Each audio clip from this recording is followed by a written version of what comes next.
Hi friends, now we are going to start new lesson variation. पहले what is variation ये देखेंगे हम। Variation concept क्या है ये पहले समझेंगे। अब यहाँ मैंने कुछ यहाँ लिखा है नंबर ऑफ नोटबुक्स और यहाँ उनकी टोटल कॉस्ट। 12 नोटबुक्स है तो उनकी कॉस्ट 240 है।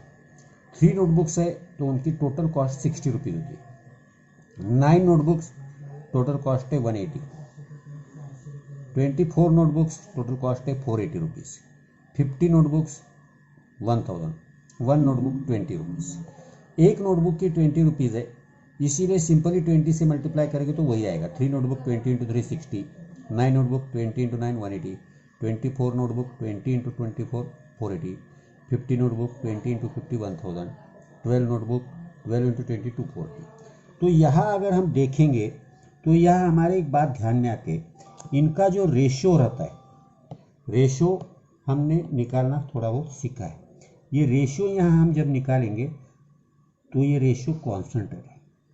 The ratio, let us find out the ratio. If you find out the ratio, suppose 12/240 ये निकाला तो हमारा आएगा 1/20। 12 1 ज़ा सेम।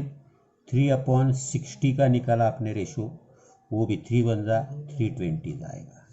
9/180 का निकाला आपने रेशो, तो दैट इज ऑल्सो 120 आएगा। तो ये सभी जगह रेशो कांस्टेंट आता है। तो when ever the ratio comes constant, this is the direct variation. ये जो होता है ये डायरेक्ट वेरिएशन होता है। Variation that is change, simply variation that is change. ये जो चेंज है, ये चेंज किस टाइप का है उस पर डिपेंड है। ये direct variation.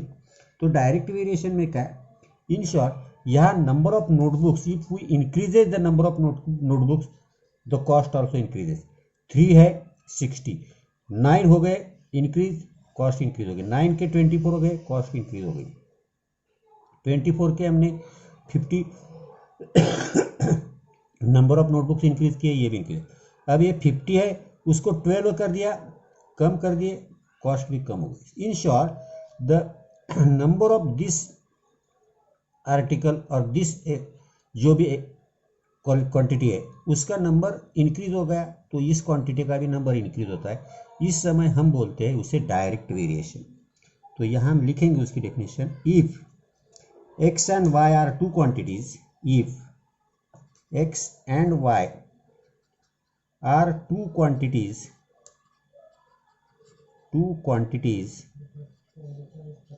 such that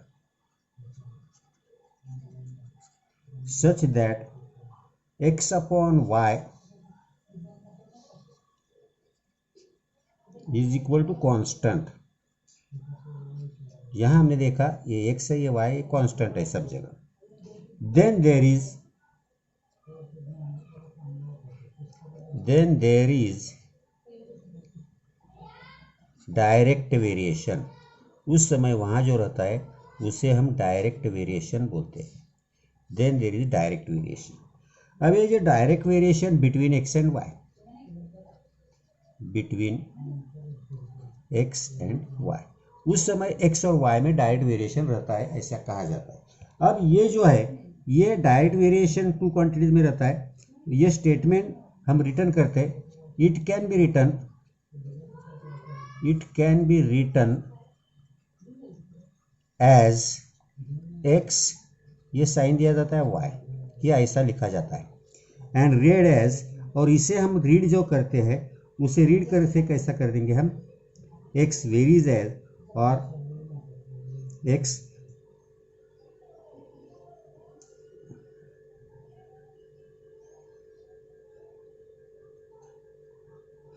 simply x is in direct variation with y, ऐसा भी हम इसे रीड कर सकते हैं। डायरेक्टली प्रोपोर्शन, ऐसा भी इसे कहा जाता है। नाउ अब जब यहाँ ये कहा गया है x का, ये it can be written as x vary as y,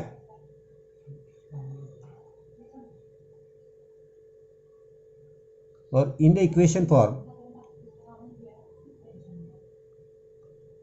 x varies as y is written in equation form, in the form of equation, in the form of equation, इसे जब हम इक्वेशन में लेते हैं, अब ये x directly varies as y, ऐसा भी बोला जाता है, x is in direct variation with y, ऐसा भी पढ़ा जाता है, कैसे भी।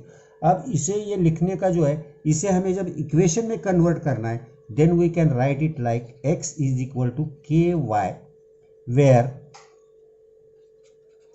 where k is constant of variation,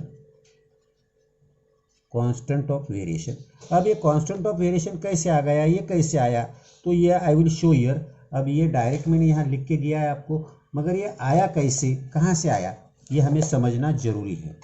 तो एक्चुअली ये कैसे होता है, यह हम कंसीडर करते हैं जो कांस्टेंट, जैसे मैंने बोला कि इनका रेशियो कांस्टेंट है, तो यहाँ हम ऐसे देखेंगे कि let us see here, suppose x varies as y, then x varies as y जब होगा, then x is equal to K Y, ऐसा हम बोलेंगे, जहां लिखेंगे k इज कांस्टेंट। ये जो k है ये कांस्टेंट है यहाँ का, क्योंकि y को हम इधर लेंगे, therefore x upon y is equal to k। ये मल्टीप्लाई हो रहा हुआ इधर आ गया तो डिवाइड होगा, तो ये आता ही है। तो हमारा डायरेक्ट वेरिएशन का प्रोपोर्शन ये है कि रेशियो कांस्टेंट रहता है, x upon Y is equal to constant, ये हमारी, तो उसे हम डायरेक्ट वेरिएशन बोलते हैं, तो इसीलिए हमें ये y लेते हैं, तो इसे डायरेक्ट वेरिएशन कहा जाता है। तो इस डायरेक्ट वेरिएशन पे डिपेंडेड हमें कुछ प्रॉब्लम भी सॉल्व करने के होते हैं, कुछ प्रैक्टिस सेट भी देखने का है। तो लेट अस इसी पे डिपेंडेंट प्रैक्टिस सेट की तरफ देखेंगे। फिर से I will revise the information. If x and y are two quantities such that x upon y is equal to always constant, then there is direct variation between x and y. It is written as x varies as y. X varies as y is written in the form of equation as x is equal to ky, where k is constant of variation. ये ऐसा आया, इसकी जो नहीं आपको दिखाया मैंने, आप सॉल्व करने के लिए ऐसा भी लिख सकते हैं। नाउ इसी पे डिपेंडेंट प्रैक्टिस सेट 7.1। अब 7.1 में आपको पहले क्या देखा है, पहले आपको पहला क्वेश्चन दिया है, right the following statement using the symbol of variation. Simply आपको सिंबल ऑफ वेरिएशन के सिंबल जो है, जो मैंने आपको दिखाया, ये है सिंबल ऑफ वेरिएशन। ये जो है ये सिंबल ऑफ वेरिएशन है, ग्रीक सिंबल अल्फा, जो ग्रीक में अल्फा है, that is symbol of variation है। अब पहला स्टेटमेंट उन्होंने दिया है, circumference of circle, circumference of circle, circumference that is c of circle is directly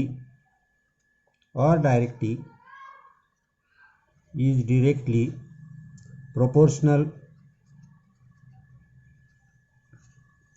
to its radius, radius के लिए उन्होंने r दिया है। तो ये आपको इस सिंबल का यूज करके लिखना है। अब यहाँ आपको C सर्क्यूमफेरेंस है और R रेडियस है, तो simply you have to write it like this, C varies as R, बस इतना ही आपको लिखना है। सेकंड वाला स्टेटमेंट दिया है उन्होंने,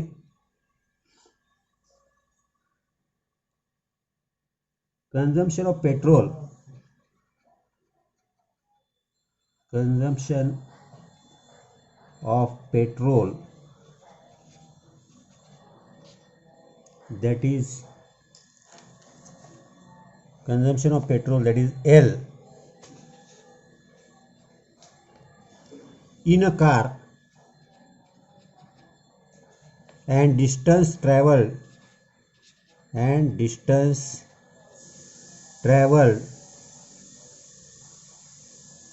by that car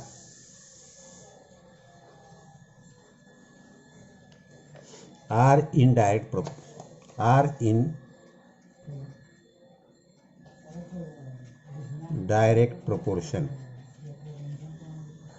अब ये डायरेक्ट प्रोपोर्शन में सिंपली अगेन ये आपको डी दिया है शायद, डी डिस्टेंस डी दिया है, दैट इज ये और ये डायरेक्ट प्रोपोर्शन में एल वेरीज एज डी। इतना सिंपल है, नथिंग इन इट, इसमें कुछ ज़्यादा डिफिकल्ट है ऐसा नहीं है, एक सिंबल में लिखना, तो यहाँ किसी को कोई डाउट नहीं होगा।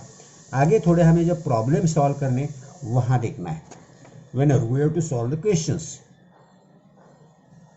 तो यहाँ तक पहले बेसिकली समझ के लो, क्वेश्चंस हम कल से नेक्स्ट वीडियो में समझ के लेंगे, प्रॉपरली कंसेप्ट क्लियर कर लो।